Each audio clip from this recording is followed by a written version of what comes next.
ओम शांति। 28 जून की बाबा की मुरली।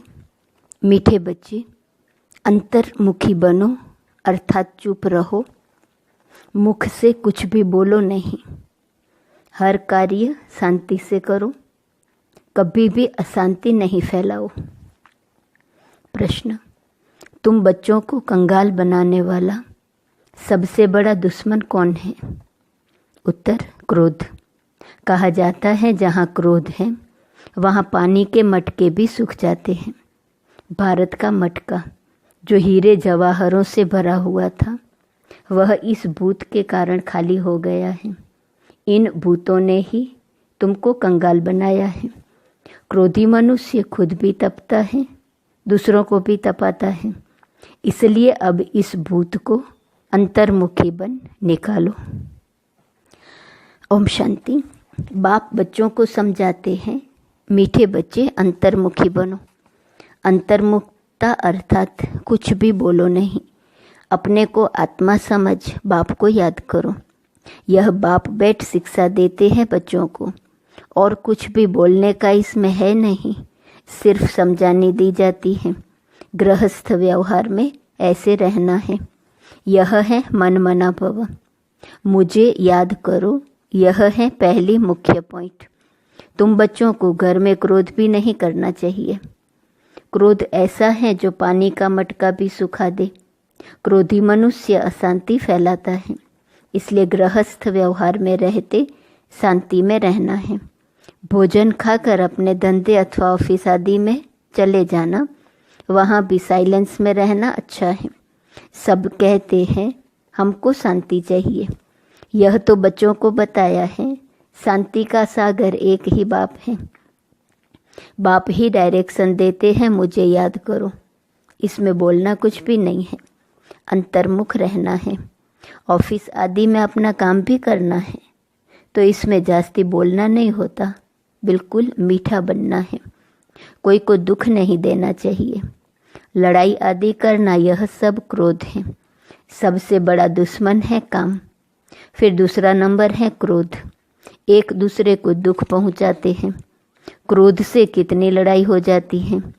बच्चे जानते हैं सतयुग में लड़ाई होती नहीं।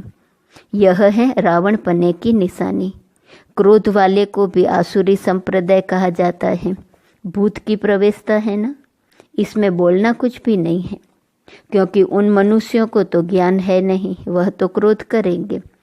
क्रोध वाले के साथ क्रोध करने से लड़ाई लग जाती है। बाप समझाते हैं यह बड़ा कड़ा भूत है, इनको युक्ति से भगाना चाहिए। मुख से कोई कड़वे शब्द नहीं निकालना चाहिए, यह बहुत नुकसानकारक है। विनाश भी क्रोध से ही होता है ना। घर घर में जहाँ क्रोध होता है वहाँ अशांति बहुत रहती है। क्रोध किया तो तुम बाप का नाम बदनाम करेंगे। इन भूतों को भगाना है।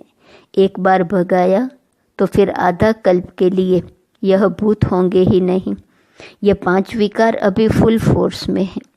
ऐसे समय ही बाप आते हैं जबकि विकार फुल फोर्स में है। यहाँ आंखें बड़ी क्रिमिनल हैं, मुख भी क्रिमिनल हैं। जोर से बोलने से मनुष्य तप जाता है और घर को भी तपा देते हैं। काम और क्रोध, यह दोनों बड़े दुश्मन हैं। क्रोध वाले याद कर न सके, याद करने वाले सदैव शांति में रहेंगे। अपने दिल से पूछना है, हमारे में भूत तो नहीं है। मोह का भी, लोभ का भी भूत होता है। लोभ का भूत भी कम नहीं। यह सब भूत हैं क्योंकि रावण सेना है। बाप बच्चों को याद की यात्रा सिखलाते हैं, परंतु बच्चे इसमें मूंझते बहुत हैं, समझते नहीं हैं, क्योंकि भक्ति बहुत की है ना। भक्ति है देह अभिमान। आधा कल्प देह अभिमान रहा है। बाहर मुक्ता होने के कारण अपने को आत्मा समझ नहीं सकते। बाप जोर बहुत लगाते हैं, अपने को आत्मा समझ बाप को याद करो, परंतु आता ही नहीं। और सब बातें मानते भी हैं, फिर कह देते याद कैसे करें, कोई चीज़ तो दिखाई नहीं पड़ती। उनको समझाया जाता है, तुम अपने को आत्मा समझते हो, यह भी जानते हो वह बेहद का बाप है। मुख से शिव शिव बोलना नहीं है, अंदर में जानते हो ना मैं आत्मा हूँ। मनुष्य शांति मांगते हैं, शांति का सागर वह परमात्मा ही है, जरूर वर्षा भी वही देंगे। अब बाप समझाते हैं मेरे को याद करो तो शांति हो जाएंगी और जन्म जन्मांतर के विकर्म भी विनाश होंगे। बाकी कोई चीज है नहीं, कोई इतना बड़ा लिंग नहीं। आत्मा छोटी है, बाप भी छोटा है। याद तो सभी करते हैं, हे भगवान, हे गॉड। कौन कहता है? आत्मा कहती है। अपने बाप को याद करते हैं तो बाप बच्चों को कहते हैं मन मना भव। मीठे मीठे बच्चों, अंतर्मुख होकर रहो। ये जो कुछ देखते हो वह खत्म हो जाना है। बाकी आत्मा में शांति रहती है। आत्मा को शांति धाम ही जाना है। जब तक आत्मा पवित्र नहीं बनी है तब तक शांति धाम जा नहीं सकती। ऋषि मुनि आदि सब कहते हैं शांति कैसे मिले। बाप तो सहज युक्ति बताते हैं, परंतु बच्चों में बहुत हैं जो शांति में नहीं रहते हैं। बाबा जानते हैं घरों में रहते हैं, बिल्कुल शांत नहीं रहते। सेंटर्स पर थोड़ा टाइम जाते हैं, अंदर में शांत हो बाप को याद करे, वह नहीं है। सारा दिन घर में हंगामा करते रहते हैं तो सेंटर पर आने से भी शांति में नहीं रह सकते हैं। कोई की देह से प्यार हो गया तो उनके मन को कभी शांति हो न सके, बस उसकी ही याद आती रहेंगी। बाप समझाते हैं मनुष्यों में है 5 भूत। कहते हैं न इनमें भूत की प्रवेशता है। इन भूतों ने ही तुमको कंगाल बनाया है। वह तो करके एक भूत होता, वह भी कभी प्रवेश कर लेता है। बाप कहते हैं यह 5 भूतों की हर एक में प्रवेशता है। इन भूतों को भगाने के लिए ही पुकारते हैं, बाबा आकर हमको शांति दो, इन भूतों को भगाने की युक्ति बताओ। यह भूत तो सभी में है। यह रावण राज्य है ना, सबसे कड़ा भूत है काम क्रोध। बाप आकर भूतों को भगाते हैं तो उनकी एवज में कुछ तो मिलना चाहिए ना। वह भूत प्रेत भगाते हैं, मिलता कुछ भी नहीं। यह तो बच्चे जानते हैं बाप आते हैं सारे विश्व से भूतों को भगाने। अभी सारे विश्व में सब में भूतों की प्रवेशता है। देवताओं में कोई भूत नहीं होता, न देह अभिमान का, न काम क्रोध लोभ मोह, कुछ नहीं होता। लोभ का भूत भी कम नहीं। यह अंडा खाऊं वह खाऊं, बहुतों में भूत रहते हैं। अपने दिल से समझते हैं बरोबर हमारे में काम का भूत है, क्रोध का भूत है। तो इन भूतों को निकालने के लिए बाप कितना माथा मारते हैं। देह अभिमान में आने से दिल होती है बाकी पहनूं यह करूं, फिर कमाई सारी चट हो जाती है। क्रोध वाले का भी यह हाल है। क्रोध में आकर बाप बच्चों को मार देते हैं, बच्चे बाप को मार देते हैं, स्त्री पति को मार डालती है। जेल में जाकर तुम देखो कैसे कैसे केस होते हैं। इन भूतों की प्रवेशता के कारण क्या हाल भारत का हो गया है। भारत का जो बड़ा मटका था, जो सोने हीरो आदि से भरा हुआ था, वह अब खाली हो गया है। क्रोध के कारण कहते हैं ना पानी का मटका भी सूख जाता है। तो यह भारत का भी ऐसा हाल हो गया है। यह भी कोई नहीं जानते हैं। बाप ही आते हैं भूतों को निकालने के लिए, जो और कोई भी मनुष्य मात्र नहीं निकाल सकते। यह 5 भूत बड़े जबरदस्त हैं। आधा कल्प तो इनकी प्रवेशता रही है। इस समय तो बात मत पूछो। बल कोई पवित्र रहते हैं, परंतु जन्म तो विकार से ही मिलता है। भूत तो है ना, 5 भूतों ने भारत को बिल्कुल कंगाल बना दिया है। ड्रामा कैसा बना हुआ है, जो बाप बैठ समझाते हैं। भारत कंगाल बना है जो बाहर से कर्जा लेते रहते हैं। भारत के लिए ही बाप समझाते हैं, अभी तुम बच्चों को इस पढ़ाई से कितना धन मिलता है। यह अविनाशी पढ़ाई है जो अविनाशी बाप पढ़ाते हैं। भक्ति मार्ग में कितनी सामग्री है। बाबा छोटेपन से गीता पढ़ते थे और नारायण की पूजा करते थे। समझ कुछ भी नहीं थी। मैं आत्मा हूँ, वह हमारा बाप है, यह भी समझ नहीं थी। इसलिए पूछते हैं कैसे याद करूं। अरे तुम तो भक्ति मार्ग में याद करते आए हो। हे भगवान आओ, लिबरेट करो, हमारा गाइड बनो। गाइड मिलता है मुक्ति, जीवन मुक्ति के लिए। बाप इस पुरानी दुनिया से नफरत दिलाते हैं। इस समय सबकी आत्माएं काली हैं, तो उनको गोरा शरीर कैसे मिलेगा? बल करके चमड़ी कितनी भी सफ़ेद है, परंतु आत्मा तो काली है ना। जो सफ़ेद खूबसूरत शरीर वाले हैं उनको अपना नशा कितना रहता है। मनुष्यों को ये पता ही नहीं पड़ता है कि आत्मा गोरी कैसे बनती है, इसलिए उनको कहा जाता है नास्तिक। जो अपने बाप रचयिता और रचना को नहीं जानते हैं वह है नास्तिक। जो जानते हैं वह हुए आस्तिक। बाप कितना अच्छी रीति बैठ तुम बच्चों को समझाते हैं। हर एक अपने दिल से पूछे कहाँ तक हमारे में सफाई है, कहाँ तक हम अपने को आत्मा समझ बाप को याद करता हूँ। याद के बल से ही रावण पर विजय पानी है। इसमें शरीर के बलवान होने की बात ही नहीं है। इस समय सबसे बलवान अमेरिका है, क्योंकि उनके पास धन दौलत बारूद आदि बहुत है। तो बल हो गया जिस्मानी मारने के लिए। बहु बुद्धि में है हम विजय पाए। तुम्हारा तो है रूहानी बल। तुम विजय पाते हो रावण पर, जिससे तुम विश्व के मालिक बन जाते हो। तुम्हारे ऊपर कोई जीत पा नहीं सकता। आधा कल्प के लिए कोई छीन नहीं सकता, और कोई को बाप से वर्षा मिलता नहीं। तुम क्या बनते हो थोड़ा विचार करो। बाप को तो बहुत प्यार से याद करना है और स्वदर्शन चक्रधारी बनना है। वह समझते हैं स्वदर्शन चक्र से विष्णु ने सबका सिर काटा है, लेकिन इसमें हिंसा की तो बात ही नहीं है।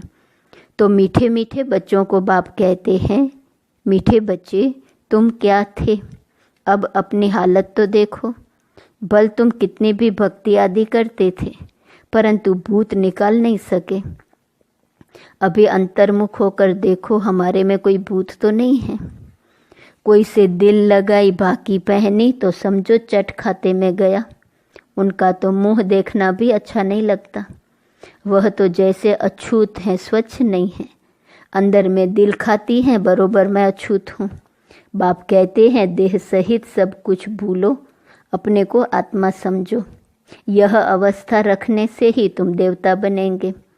तो कोई भी भूत नहीं आना चाहिए। समझाते रहते हैं अपनी जांच करो। बहुतों में क्रोध है, गाली देने बिगर रहते नहीं हैं, फिर लड़ाई चल पड़ती है। क्रोध तो बहुत खराब है। भूतों को भगाकर एकदम क्लियर होना है। शरीर याद भी न आए तब ऊंच पद पा सकते हैं। इसलिए 8 रत्न गाए जाते हैं। तुमको ज्ञान रत्न मिलते हैं रत्न बनने के लिए। कहते हैं भारत में 33 करोड़ देवताएं थे, परंतु उनमें भी 8 रत्न पास विथ ऑनर होंगे। उनको ही प्राइज मिलेंगी, जैसे स्कॉलरशिप मिलती है ना। तुम जानते हो मंजिल बहुत भारी है, चलते चलते गिर पड़ते हैं, भूत की प्रवेशता हो जाती है, वहाँ विकार होता ही नहीं। तुम बच्चों की बुद्धि में सारे ड्रामा का चक्र फिरना चाहिए। तुम जानते हो 5000 वर्ष में कितने मास, कितने घंटे, कितने सेकंड होते हैं। कोई हिसाब निकाले तो निकल सकता है। फिर यह जो झाड़ है उसमें भी यह लिख देंगे कि कल्प में इतने वर्ष, इतने मास, इतने दिन, इतने घंटे, इतने सेकंड होते हैं। मनुष्य कहेंगे यह तो बिल्कुल एक्यूरेट बताते हैं, 84 जन्मों का हिसाब बताते हैं। तो कल्प की आयु क्यों नहीं बताएंगे। बच्चों को मुख्य बात तो बताई है कि कैसे भी करके भूतों को भगाना है। इन भूतों ने तुम्हारी पूरी सत्यानाश कर दी है। सब मनुष्य मात्र में भूत जरूर हैं, है ही भ्रष्टाचार की पैदाइश। वहाँ भ्रष्टाचार तो होता नहीं, रावण ही नहीं है। रावण को भी कोई समझते नहीं है। तुम रावण पर जीत पाते हो, फिर रावण होगा ही नहीं। अभी पुरुषार्थ करो। बाप आए हैं तो बाप का वर्षा जरूर मिलना चाहिए। तुम कितना बारी देवता बनते हो, कितना बारी असुर बनते हो, उनका हिसाब नहीं निकाल सकते। अनगिनत बार बने होंगे। अच्छा बच्चे, शांति में रहो तो कभी क्रोध नहीं आएगा। बाप जो शिक्षा देते हैं उस पर अमल करना चाहिए। अच्छा, मीठे मीठे सिकिलते बच्चों प्रति माता पिता बाप दादा का याद, प्यार और गुड मॉर्निंग। रूहानी बाप की रूहानी बच्चों को नमस्ते। रूहानी बच्चों की रूहानी बाप को नमस्ते नमस्ते नमस्ते। धारणा के लिए मुख्य सार। पहली पॉइंट, अपने आप से पूछना है, हमारे में कोई भूत तो नहीं है, आंखें क्रिमिनल तो नहीं होती हैं, जोर से बोलने व अशांति फैलाने का संस्कार तो नहीं है, लोभ मोह का विकार सताता तो नहीं है। दूसरी पॉइंट, किसी भी देहधारी से दिल नहीं लगाना है, देह सहित सब कुछ भूल याद की यात्रा में स्वयं में रूहानी बल भरना है। हर एक याद की यात्रा से स्वयं में रूहानी बल भरना है। एक बार भूतों को भगाकर आधा कल्प के लिए छुटकारा पाना है। वरदान, ईश्वरीय विधान को समझ विधि से सिद्धि प्राप्त करने वाले फर्स्ट डिवीजन के अधिकारी भव। एक कदम की हिम्मत तो पदम कदमों की मदद। ड्रामा में इस विधान की विधि नोंदी हुई है। अगर यह विधि विधान में नहीं होती तो सभी विश्व के पहले राजा बन जाते। नंबरवार बनने का विधान इसी विधि के कारण ही बनता है। तो जितना चाहे हिम्मत रखो और मदद लो, चाहे सरेंडर हो चाहे प्रवृत्ति वाले हो, अधिकार समान है, लेकिन विधि से सिद्धि है। इस ईश्वरीय विधान को समझ अलबेलेपन की लीला को समाप्त करो तो फर्स्ट डिवीजन का अधिकार मिल जाएगा। स्लोगन, संकल्प के खजाने के प्रति इकोनॉमी के अवतार बनो। आज का स्वमान है, मैं आत्म अभिमानी हूँ। अव्यक्त इशारे की पॉइंट, भले ये पुराना शरीर है लेकिन बलिहारी इस समय अंतिम शरीर की है। जो श्रेष्ठ आत्मा इसके आधार से अलौकिक अनुभव करती है। तो आत्मा और शरीर कंबाइंड है। पुराने शरीर के भान में नहीं आना है, लेकिन मालिक बन इस द्वारा कार्य कराने हैं। इसलिए आत्म अभिमानी बन, कर्म योगी बन, कर्मेंद्रियों द्वारा कर्म कराते चलो। कर्तापन के भान से मैं करता हूँ, मैंने किया, यह मैंपन से मुक्त रह कर्म करना ही कर्म योगी स्टेज है। ओम शांति।